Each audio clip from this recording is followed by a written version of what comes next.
The rain was coming down harder than anyone in Chandler, Arizona, had expected that night. Monsoon season hadn't even started, and yet the skies had opened up like they were weeping for the forgotten corners of the world.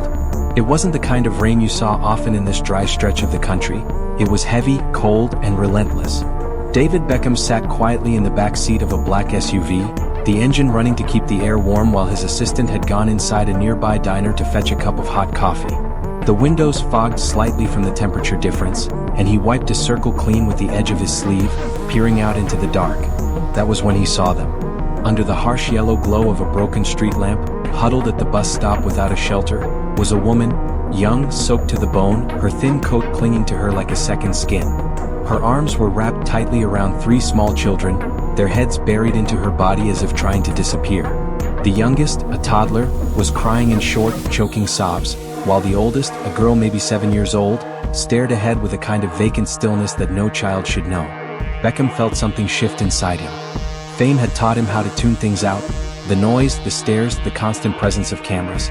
But this wasn't noise. This was a cry, silent and soaked in rain, and he couldn't look away. He opened the door.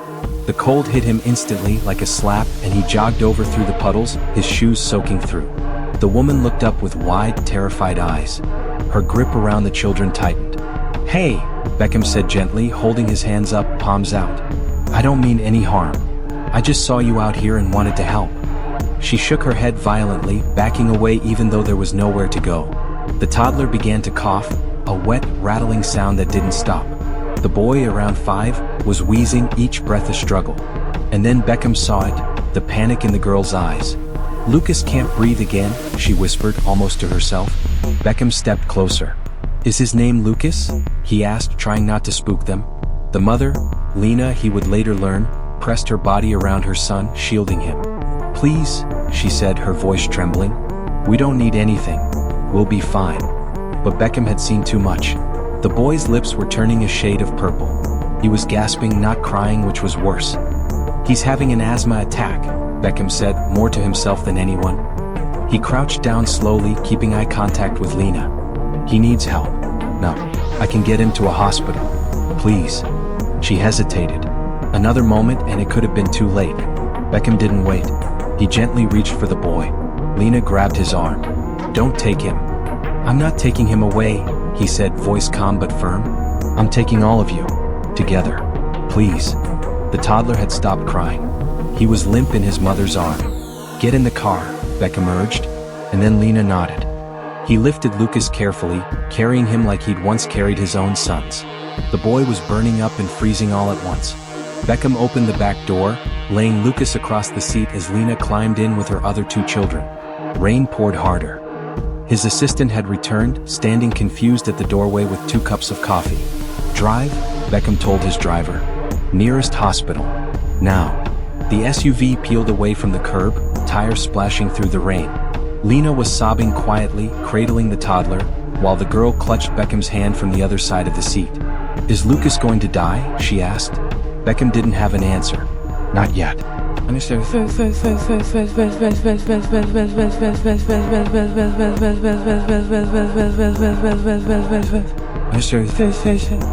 At the nearest private urgent care center, Beckham pulled every string he had. He didn't announce his name, didn't care about headlines. He just wanted doctors with oxygen and medication, fast.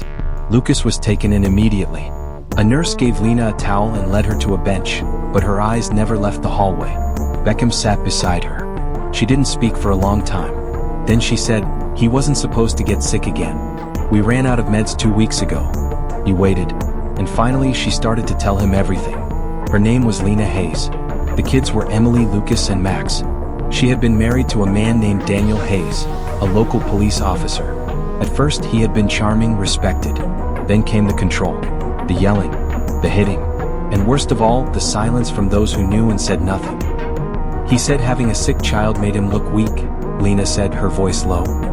He stopped paying for Lucas's medication, said it was a phase. Beckham clenched his jaw. He had heard stories like this before, but they never got easier. Lena pulled out a torn plastic bag. Inside were soggy papers, their ink smeared, some pages nearly unreadable. Medical records, ER visits, referrals. "I tried," she said. "I tried to keep up with appointments. But then the clinic said we were removed from the system. He took a closer look. Some of the names of the doctors had been crossed out and replaced.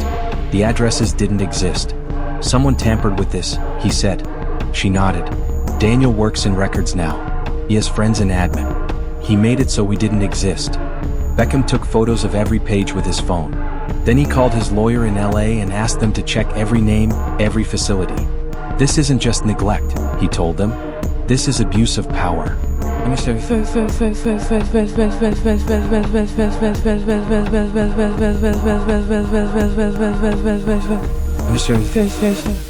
Hours later, Lucas was stable, breathing, sleeping. A nurse said they could stay the night. Beckham booked them into a safe hotel under a false name. But the peace didn't last long. The next morning, Daniel Hayes arrived. He was still in uniform, clean-shaven, smiling, and cold. Officer Hayes, he introduced himself to the receptionist. I'm here for my children. Their mother is mentally unstable. I have temporary custody. The receptionist hesitated. Beckham, seated in the waiting room with Lena and the kids, stood up. They're not going anywhere with you, he said. Daniel turned. And you are? Someone who gives a damn. Daniel stepped closer. Do you know what harboring a minor looks like legally? Beckham remained still. Do you know what coercion and data tampering looks like? Because I have a lawyer going through hospital records as we speak. Daniel's face twitched, but then he smirked. You think anyone will believe you over me? This is my town. Which is exactly why I started a live stream 10 minutes ago, Beckham said, and pointed to the phone in his pocket, which was broadcasting the conversation to a group of independent journalists online. Daniel paled. For the first time he looked uncertain. Get out, Beckham said, and Daniel did. That night, Beckham called a contact at a nonprofit based in Tucson. They specialized in housing and legal protection for victims of domestic abuse. They took Lena and the kids in immediately with new clothes, food, and counselors. Beckham stayed in the background. He funded Lucas's long-term medication anonymously. He didn't do interviews. He didn't want credit. But the story spread anyway. The livestream clip went viral. And other women, victims of Daniel Hayes, began to come forward. Weeks later, during a community event, Beckham stood off to the side. It was warm that day, clear skies. Emily and Max were playing in a sandbox nearby. Lucas, breathing freely, ran across the grass with a paper airplane.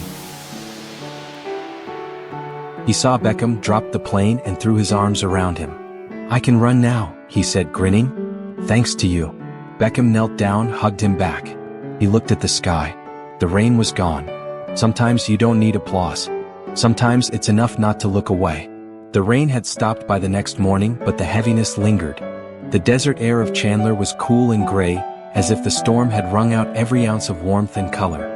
David Beckham stood in the hallway of the private medical center, a paper coffee cup in his hand gone cold hours ago, watching through the glass window where Lucas lay resting. Machines hummed softly beside the boy, and every breath he took now sounded less like a struggle and more like hope. Lena sat nearby, her eyes red but dry. She hadn't left Lucas's side all night. Beckham had gotten them into a suite at a small, discreet hotel nearby, under an alias.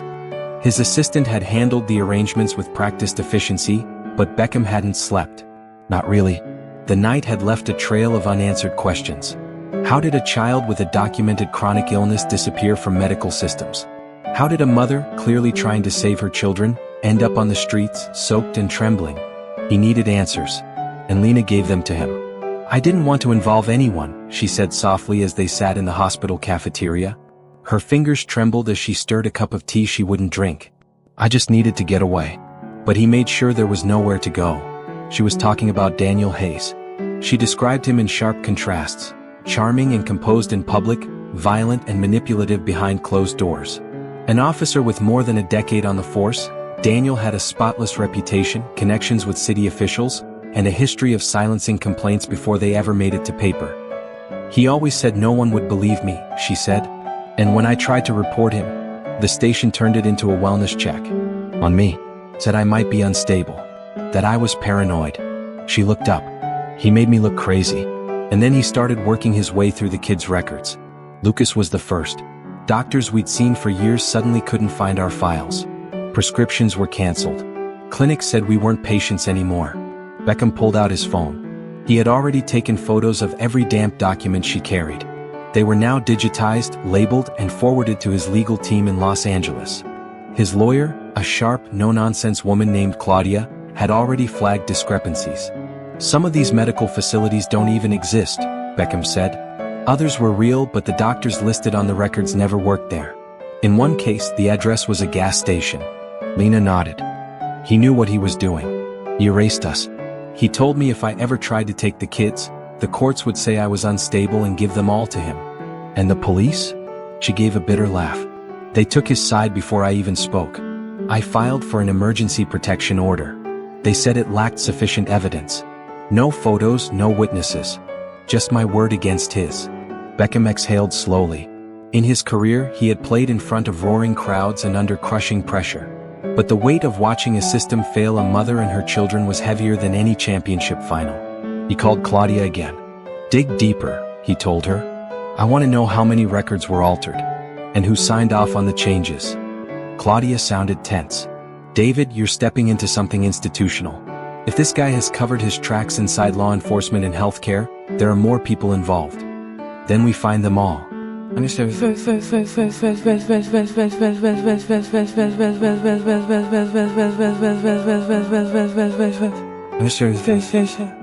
Back at the hospital, Beckham visited Lucas, who was now awake and sitting up, a breathing mask over his face. Emily and Max had joined him, curled up on the bed beside their brother like loyal sentinels. Lena sat nearby, silently holding Lucas's tiny hand. A nurse came in with discharge paperwork and a prescription for Lucas's medication. Beckham asked to take a look. Something was off. Why is the prescribing doctor listed as Dr. Jenkins from South Chandler Clinic? He asked. The nurse blinked. That's what's in the file. There is no South Chandler Clinic, Beckham said. He had memorized the network after Claudia's earlier report. And Dr. Jenkins is a dentist in Mesa. The nurse went pale. That shouldn't be possible. I need the original file, Beckham said. Now. It took half an hour and a manager to retrieve it. Inside the file folder were corrections taped hastily over original documents. Pages had been swapped, information redacted. Lena stared in horror. He got to this hospital too, she whispered. No, Beckham said, jaw tight. Someone got paid to alter this. But it wasn't the hospital. They didn't know. That means there's still a way to trace it. He handed the files to his assistant. Get these scanned. Email everything to Claudia and mark it urgent. Then he turned back to Lena. You're not alone in this. Not anymore. That evening, Beckham got a call. David, Claudia said, we found something. There have been multiple rejections of insurance claims related to Lucas's asthma. Not because of missing information, but because someone flagged the child's file as fraudulent. What does that mean? It means someone in administration labeled Lucas as a made-up patient, which automatically nullified any claims or appointments linked to his name. That includes pharmacies, clinics, and emergency rooms. Beckham felt a wave of nausea. Can you prove who did it? We're getting close. But I'll tell you this, whoever did it had access to both the police record system and private health insurance databases. That's not something a low-level clerk could do. Daniel. Or someone he paid. Beckham ended the call and looked out the hotel window. Across the parking lot, he could see the silhouette of Lena, rocking Max gently while Emily slept beside her. Lucas was inside, still asleep from medication. They were safe, for now. But Beckham knew this was just the beginning. Daniel Hayes wasn't going to let them go that easily. And the deeper he got into this, the clearer it became. This wasn't just about one family. This was about a system that protected its own, even when it meant sacrificing the innocent. Beckham had walked away from many fights in his life. But not this one. The following morning came with an eerie calm. The storm had passed, but its weight hung over Chandler like a ghost. In the hotel suite Beckham had secured for Lena and the kids, the children were still sleeping, tangled in a nest of freshly laundered blankets, while Lena stood at the window, arms crossed, shoulders tight.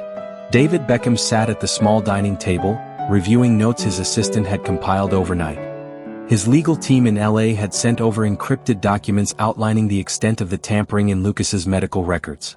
It was worse than he had imagined. Names falsified. Addresses fabricated. Appointments deleted. Some records had been altered so professionally it was clear someone with deep system access had done it. But the most troubling discovery came with a warning. Someone in law enforcement had actively flagged Lena as unstable in multiple databases, child protective services, insurance companies, even rental history databases. She had effectively been erased, blacklisted, and labeled a threat to her own children. "He's coming, isn't he?" Lena said quietly. Beckham looked up. "Yes. He knows you're here." She turned to face him. "I still had my old phone. I forgot. It was in the bottom of Max's diaper bag. He must have traced it." Before Beckham could respond, the front desk called the room. "Mr. Ferguson? There is a gentleman downstairs insisting he knows the guests in your suite. Says it's urgent." Beckham closed his eyes for a moment. "Tell him we're not accepting visitors," he replied.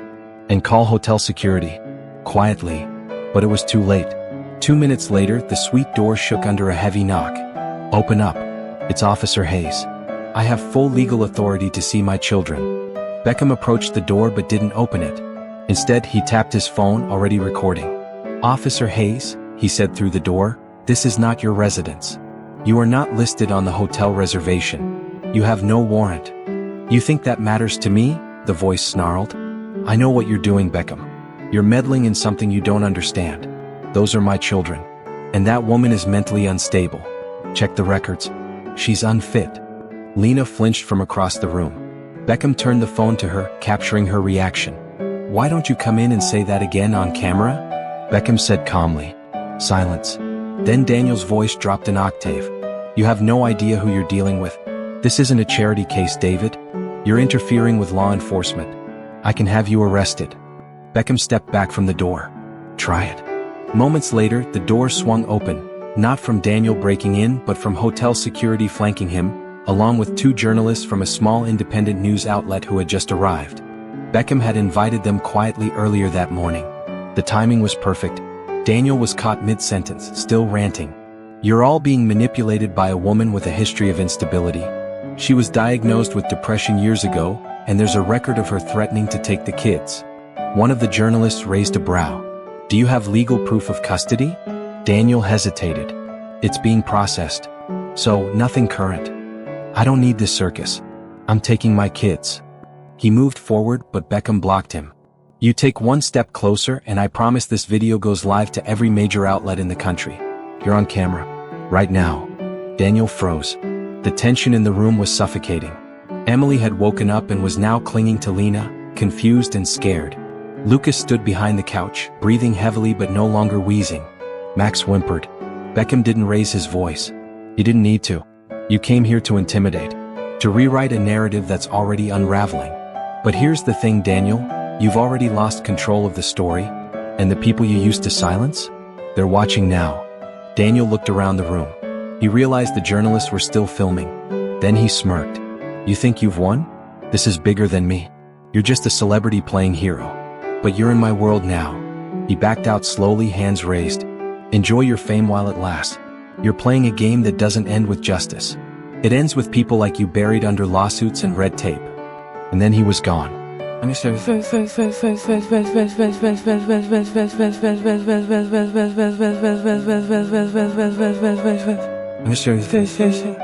Later that day, Beckham met with Claudia and a local civil rights attorney via secure video call. They had enough now, recordings, altered documents, and Daniel's own threats on camera. But the fight wasn't over. They would need to navigate a system designed to protect its insiders. Still, for the first time, Lena looked like she could breathe again. "Why are you doing this?" she asked quietly. Beckham didn't have a grand answer. "Because no one else did." She nodded. That evening, a knock came at the hotel door. This time, it was a volunteer from the nonprofit in Tucson that Beckham had connected with. They brought warm meals, new clothes, and news. An emergency shelter had space for Lena and the kids. It came with legal advocacy, trauma counseling, and security. "It's not forever," the volunteer said, smiling kindly. "But it's a start." As Lena packed, Emily walked over to Beckham, hugging him tightly. "Are we safe now?" she asked. He knelt down. "You will be. I promise." As the family left, Beckham stood by the door a moment longer, watching them disappear down the hallway. Daniel Hayes may have been just one man, but his reach had extended deep into systems meant to protect. Beckham knew this wasn't just a rescue. It was a reckoning, and it had only just begun. Weeks had passed since the confrontation at the hotel. The story, once confined to whispers and closed-door accusations, had begun to seep into public consciousness. The live stream Beckham had recorded had made its way across independent media channels, sparking outrage and questions. Who was Officer Daniel Hayes? How had a decorated law enforcement official manipulated medical records, child services, and court systems to silence his ex-wife and endanger his child? In the small Tucson community where Lena and her children were now staying, the desert sun shone warmly each morning. The shelter, run by a non-profit focused on survivors of systemic abuse, had become their temporary home. It wasn't perfect, the rooms were shared, privacy was rare, but it was safe. For Lena, that was more than she had dared hope for. Lucas's health was improving dramatically. With a steady supply of prescribed medication and regular checkups funded anonymously, his asthma attacks became less frequent. He had regained weight. He ran now, played, laughed. And for the first time in months, he could sleep through the night without waking up gasping for air. Emily had started drawing again. Mostly houses, gardens, and skies that weren't filled with rain. Max, the baby of the family, had learned to say, safe. Lena spent most of her days in counseling sessions and working with legal advisors. With Beckham's help, a civil suit was being prepared against not just Daniel Hayes, but also the officials who had knowingly turned a blind eye to Lena's pleas. The lawyers had found a pattern. Multiple reports from other women, similar stories that had been buried, complaints that had mysteriously gone missing. Beckham never once appeared publicly with Lena after the hotel incident. He kept his name out of interviews. When asked by the press, he simply stated, "The real story isn't mine to tell." But behind the scenes, he funded legal fees, paid for investigators, and secured medical care for Lucas for the next 5 years. It wasn't about being a hero. It was about doing what was right when others didn't. Then came the ripple effect. One woman who had dated Daniel Hayes in the past came forward, her account eerily similar to Lena's. Then another. A nurse who had once been threatened for refusing to falsify a patient chart. A clerk who had noticed inconsistencies in Lena's protection order paperwork but had been told to leave it alone. The cracks in the system became canyons. With mounting pressure, Internal Affairs launched an investigation into Daniel. He was suspended pending review. A few days later, he resigned quietly. But the reckoning wasn't over. A special review board began combing through cases involving Daniel Hayes, particularly those where women had been denied custody or protection. Local news stations picked up the story, followed by national outlets. What had begun as a rainy night in Chandler became a national conversation about abuse of power and systemic failure. One afternoon, the nonprofit organized a community gathering in Tucson. Families came with lawn chairs and blankets, kids ran through sprinklers, volunteers handed out fresh lemonade and sandwiches. It was the kind of day built to remind people that peace, though fragile, was possible. Beckham was invited but declined to speak. He showed up quietly, baseball cap low over his brow, and stood off to the side near the trees. No press. No cameras. Just presence. Lucas spotted him first. "Mom?" "It's him," the boy shouted, and without hesitation he ran across the lawn, arms outstretched. Beckham knelt to meet him. The boy launched into a hug so strong it nearly knocked him over. "I can run now," Lucas said, smiling. "Thanks to you." Beckham hugged him tighter. "You can do a lot more than run, buddy. You can fly." Lena approached slowly. Her eyes were glassy with emotion. "They're not afraid anymore," she said. "That was all you," Beckham replied. "No," she corrected gently. "You gave us the space to survive." He nodded, saying nothing. As the sun began to set, casting a golden hue across the Arizona sky, Beckham stood still. The air was warm, dry, filled with the hum of life and laughter. The kind of night that made the world feel generous again. A volunteer handed Lucas a paper airplane, and he ran off to play with other children. Emily and Max followed, their giggles echoing under the open sky. Lena stood beside Beckham, silent for a while. "Why did you stop that night?" she asked. He thought for a long moment. "Because I saw someone pretending not to see you. And I promised myself I wouldn't be like that." She smiled. Later, as the event wound down, Beckham walked quietly back to his rental car. No farewells, no attention. Just a quiet exit. As he pulled away, he glanced in the rearview mirror and saw Lucas waving. No applause. No spotlight. Just a child who could breathe. And for Beckham that was enough. Sometimes, being human is the loudest thing you can do in a world that wants you silent.